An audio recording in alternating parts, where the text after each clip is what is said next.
Kange warbe si tumba mate to wadarde si warbe tumbi lampu lambe waliyu Allah Sheikhana Ma'azunaba Kange warbe si tumba mate to wadarde si warbe tumbi lampu lambe waliyu Allah Sheikhana Ma'azunaba Mazu jaman jama jomdang Ibnu Hudi ko lewru timmal tinti dorgal almudagal timto dembe yo talibabe Mazu jaman jama timmal Ibnu Hudi ko jama pewal nyemti norgal almudagal nyemti nembe yo talibabe Talibabe yiɓe weeri werde maɓɓe ɓe yafanaɓe andi ni sheikhana en jaari wirde ya habibi Talibabe yiɓe weeri werde maɓɓe ɓe yafanaɓe andi ni sheikhana en jaari wirde ya habibi Talibabe kadar suweri bele tolna hano hunchoy beno wauno ya talibabe barki Ahmadu Sheikhu Tijan Talibabe kadar suweri bele tolna hano hunchoy beno wauno ya talibabe barki Ahmadu Sheikhu Tijan Talibabe ka tarbiyaji beno sedi kayle hewti beno yottina talibabe barki Ahmadu Sheikhu Tijan Talibabe ka tarbiyaji beno sedi kayle hewti beno yottina talibabe barki Ahmadu Sheikhu Tijan Lamtida koyndi barodi alaji hodi jang ibada sufiyanke kama ɓe cippi barki Ahmadu Sheikhu Tijan Lamtida koyndi barodi alaji hodi jang ibada sufiyanke kama ɓe cippi barki Ahmadu Sheikhu Tijan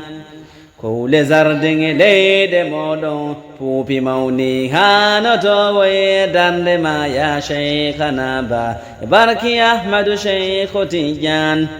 Kule zardinge leyde moɗon puupi mawni hanoto woye darde ma ya Sheikhana ba barki Ahmadu Sheikhu Tijan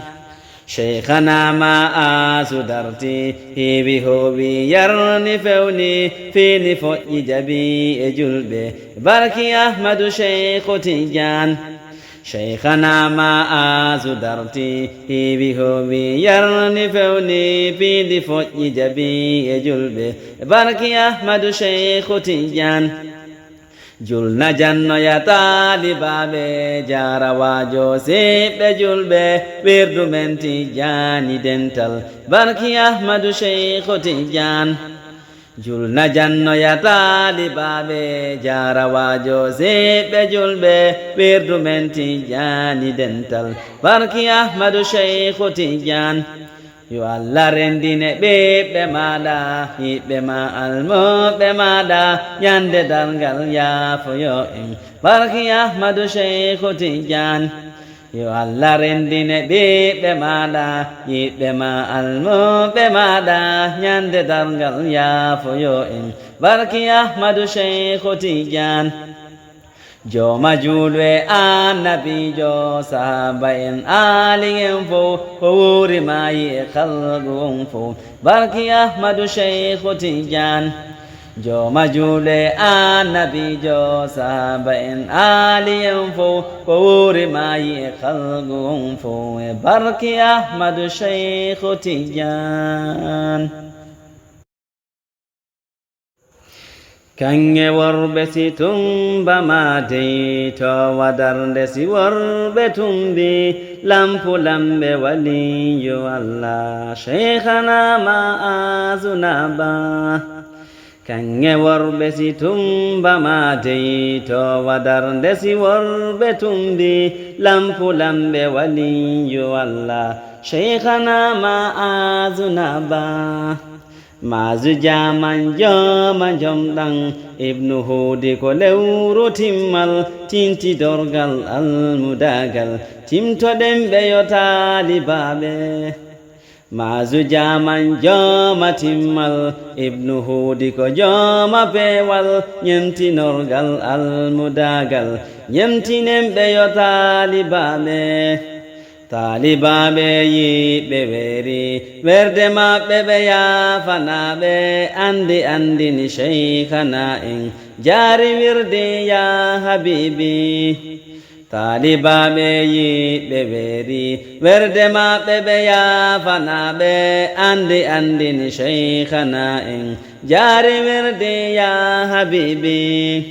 Talibaɓe kadar suweri ɓe letolna hano huncoyi ɓe no wawnoya talibaɓe barki ahmadu sheikhu tijan Talibaɓe kadar suweri ɓe letolna hano huncoyi ɓe no wawnoya talibaɓe barki ahmadu sheikhu tijan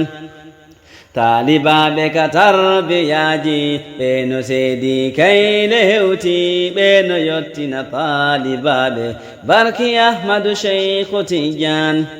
Talibaɓe ka tarbiyaji ɓe no seedi kayle hewti ɓe no yottina talibaɓe barki ahmadu sheikhu tijan Lamtiɗa koyndi barodi alhaji hudi jom ibada sufiyanke kama ɓe cippi barki ahmadu sheikhu tijan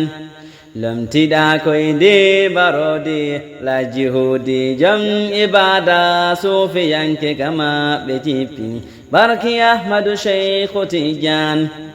Kowle zardeŋe leyɗe moɗon puupi mawni hanotowoye darde ma ya sheikhana ba barki ahmadu sheikhu tijan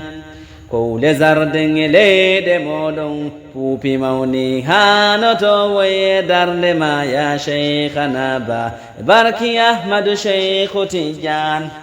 Sheikhana ma asu darti hiwi howi yarni fewni fini foƴƴi jabi e julɓe barki ahmadu sheikhu tijan Sheikhana ma asu darti hiwi howi yarni fewni fini foƴƴi jabi e julɓe barki ahmadu sheikhu tijan Julna jannoya talibaɓe jarawajo seɓɓe julɓe wirdu men tijani dental barki ahmadu sheikhu tijan Julna jannoya talibaɓe jarawajo seɓɓe julɓe wirdu men tijani dental barki ahmadu sheikhu tijan Yo Allah rendine ɓeɓɓe maɗa hiɓɓe ma almoɓe maɗa ñande dargal yafoyo en barki ahmadu sheikhu tijan Yo Allah rendine ɓeɓɓe maɗa hiɓɓe